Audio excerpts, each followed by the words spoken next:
What would you do if your daughter screamed for help in your own neighborhood, only to find her tied to a tree by the arrogant son of the local HOA Karen? This isn't just another neighborhood drama. This is where pride, power, and a father's fury collide. Stay tuned, because you won't believe what happens when Karen sneers, "Call your dad," and her words summon the wrong storm, her Delta Force ex-husband. And before we dive in, make sure you smash that subscribe button, turn on the bell icon, because stories like this one will keep you glued to the edge of your seat. It was supposed to be an ordinary Saturday afternoon, sunlight filtering through the suburban maples, kids laughing as they rode their bikes down the cul-de-sac, sprinklers misting in arching rainbows, the kind of scene you might see on a postcard that hides the cracks beneath the surface. But the cracks in this neighborhood were wide enough to swallow trust whole, and I never realized how deep they went until my daughter's panicked cry cut through the summer air like a knife, jolting me upright from the lawn chair where I had been sipping iced tea, flipping through a half-forgotten magazine, thinking about nothing in particular, until I heard her voice, raw, frightened, desperate, screaming, "Dad!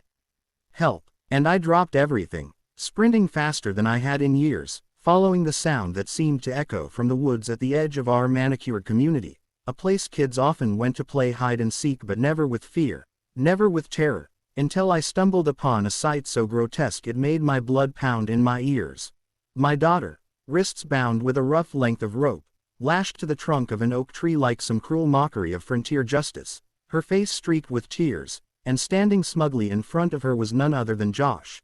the teenage son of the infamous HOA Karen, the woman who ruled our neighborhood with citations, fines, and endless gossip, her blonde bob and oversized sunglasses as much a fixture as her scowl, and behind him, watching with folded arms and thin-lipped satisfaction, was Karen herself, lips curled in that condescending half-smile she wore whenever she thought she had the upper hand, and before I could even form words, rage boiling so hot it nearly blinded me, she raised her hand and said with that sneering drawl, "Call your dad," like she was daring my little girl to rely on me, mocking the very idea that I could stand up to her tyranny. But the thing about arrogance is that it makes you blind, and Karen, for all her petty power trips, had no idea who she was summoning when she spat those words, because my daughter's mother had remarried a man she barely spoke of, a man with shadows in his past and steel in his eyes, a man trained not just to fight wars but to end them. And in the next 10 minutes Karen would discover that mocking a frightened child has consequences far beyond HOA fines,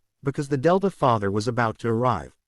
It started with my attempt at restraint, because even though my fists clenched so tight my nails dug into my palms, I tried to use words first, shouting at Josh to untie her, my voice cracking like a whip across the clearing, but the boy just smirked, tossing his shaggy hair out of his eyes, muttering something about how she deserved it for not obeying their stupid game rules, and Karen interjected with that infuriating laugh, saying, "Boys will be boys, you know, maybe if you raised her with some discipline she wouldn't be such a brat," and that broke something inside me, because this wasn't a prank, this wasn't mischief, this was cruelty, sanctioned by a mother too blinded by ego to see the horror in her son's actions, and I lunged forward, tearing at the rope, but Josh shoved me, and though he was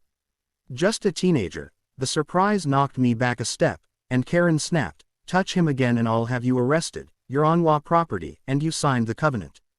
And it might have been laughable if my daughter wasn't sobbing, if the stakes weren't slicing me open, but then, just as I thought I might lose control completely, tires screeched on asphalt, and a black SUV I didn't recognize came roaring up the gravel path, dust cloud billowing behind it, the kind of entrance that made everyone freeze. And out of the driver's seat stepped a man who carried silence like a weapon, broad-shouldered, sharp-eyed, movements precise like every muscle had been trained for a purpose, and though I had only seen him twice before at distant custody exchanges, I knew immediately, it was him, the Delta, the man my ex-wife had married, the father figure my daughter spoke of in hushed admiration, and Karen, who had been so smug, faltered for the first time as he strode toward us, his boots crunching on gravel like gunshots, his jaw set like stone, and when his gaze fell on my daughter tied to the tree, something shifted in the air, a storm gathering behind his eyes, and in a voice so calm it was terrifying, he asked, "Who did this?"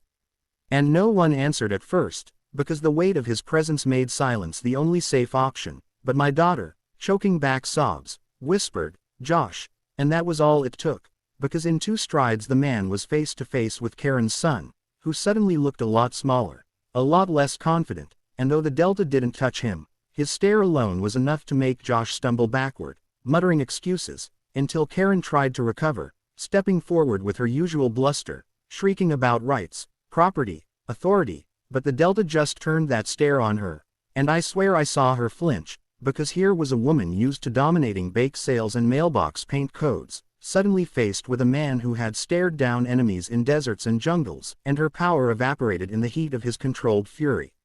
He cut the rope with a knife that seemed to appear from nowhere, scooping my daughter into his arms with surprising gentleness, checking her wrists, murmuring reassurances, and I felt a pang of both gratitude and inadequacy, because in that moment I knew I could never match the quiet strength he radiated, but also relief, because maybe that strength was exactly what we needed to end this nightmare.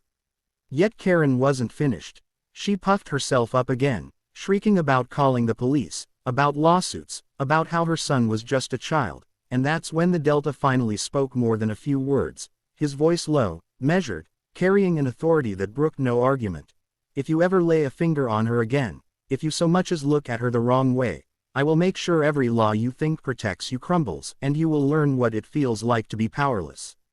Karen tried to laugh it off, but the tremor in her hands betrayed her, and Josh, pale as a sheet, muttered something about being sorry, though no one believed his apology.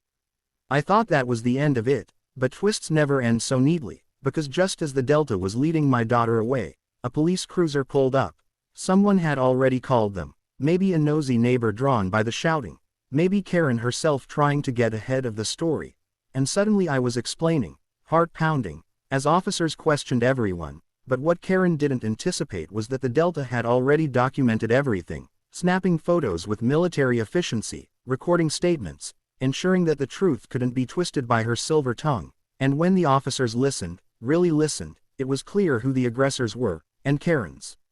empire of control began to crumble. Neighbors who had once feared her stepped forward, emboldened by the Delta's presence, confessing years of petty harassment, unjust fines, manipulations, and as the web unraveled, Karen realized too late that her reign was over. Yet even then, as the cruiser drove away with Josh in the backseat for assault charges, as Karen screamed impotent threats into the night air, the Delta remained calm, carrying my daughter back to safety, his words echoing in my mind, "Call your dad." She had meant it as mockery, but in the end, those words summoned justice, not the fragile kind written in HOA bylaws, but the kind forged in fire and discipline, the kind that doesn't just scare bullies, it ends them. And as the night settled, my daughter safe between us, I realized a lesson that would stick with me forever. Never underestimate a father's fury, especially when that father has walked through war.